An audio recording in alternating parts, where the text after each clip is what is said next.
I mentioned in my last video that during my first meeting with Gary Bracey, I was told my first project at Ocean would be Daley Thompson's Olympic Challenge. Now, you have to understand at that point I'd never done a single frame of animation in my life. I'd only ever done static screens. Suddenly I was being thrown into the deep end. I realised very quickly that if I didn't pull this off and make it look professional, I was probably going to get fired before I'd even settled in. The pressure was on to make something fluid and realistic on the hardware that was, well, it was a ZX Spectrum. Gary Bracey's vision for the game involved a training sequence. We had big name sponsors like Adidas and Lucasade, and he wanted a pre-game gym session. The idea was that the harder you worked out, the more squats or sit-ups you did, the better your stats would be for the actual decathlon. More squats and sit-ups meant a much better chance of getting a gold medal. So to make it look real, I had to improvise.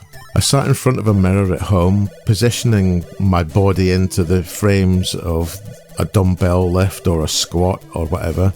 I made really quick, rough sketches of the positions of my arms and legs in each frame, trying to figure out if it was going to look fluid as an animation. Once the sketches were right, I manually transferred them frame by frame into the Spectrum using my own copy of The Artist 2 by Bo Jangeborg, the same software I used to create the Robocop loading screen. Now, before I moved from my small village Auchinleck in Scotland to Manchester, a friend of mine told me, make sure you put me in your first game.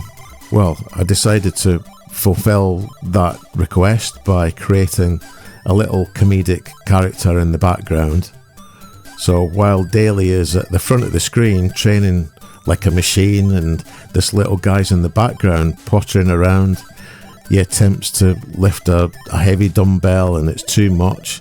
He finds a smaller one and then of course he picks it up and it drops on his toe and he ends up hopping around. I was just thinking that this was going to be a placeholder or it was going to be cut out of the game, but to my surprise Gary liked it because it was entertaining, so it stayed in the final game.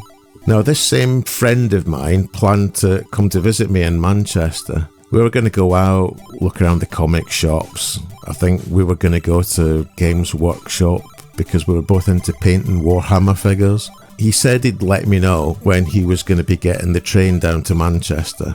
So one Saturday morning about 7 a.m, I was shock awake by a loud pounding at the front door. When I got there, I was met by two very tall, serious-looking policemen. My heart absolutely stopped because I thought something had happened to a member of my family or something. And one of them said, "Are you William Harbison?" And I said, "Yeah." And he said, "Can we come in because we need to speak to you immediately?" So obviously I'm thinking, oh God, there's been some sort of car crash and my whole family's dead.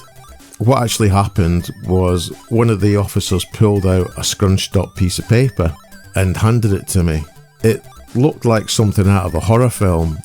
Scrawled on it in messy biro were messages like, "I'm gonna get you, I'm gonna kill you, I'm coming down on this certain date and I'm gonna kill you." And at the end of it, it said, "Lots of love."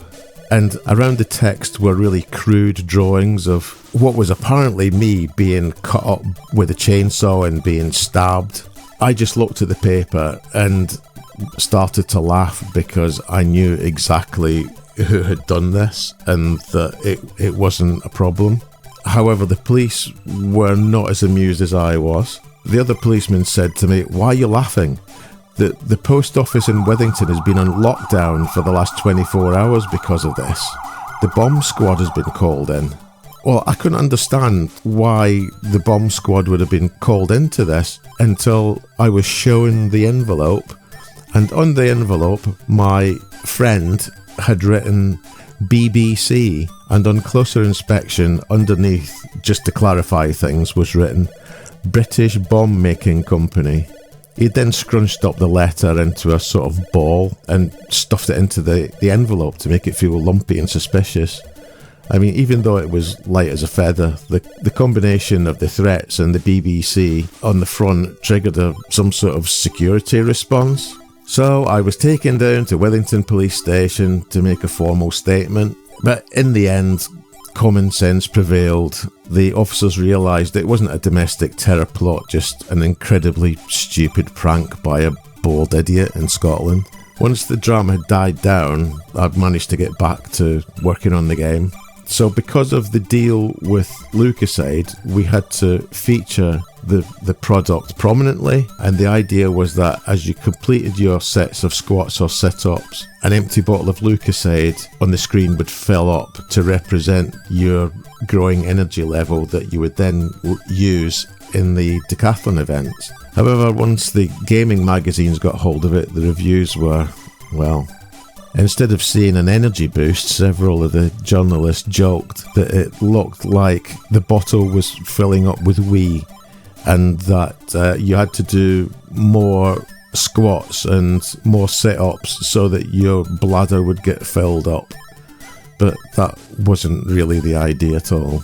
But the question that I get asked a lot about this was, how much did the training sequence actually affect your performance in the decathlon? The answer is not at all. The truth is that the training sequence was completely cosmetic. The programmer simply dumped the data gathered during the gym session the moment the main game got loaded. You could do 100 squats or no squats, and your speed in the 100 metres would still be exactly the same. We never actually told Gary. I know I didn't.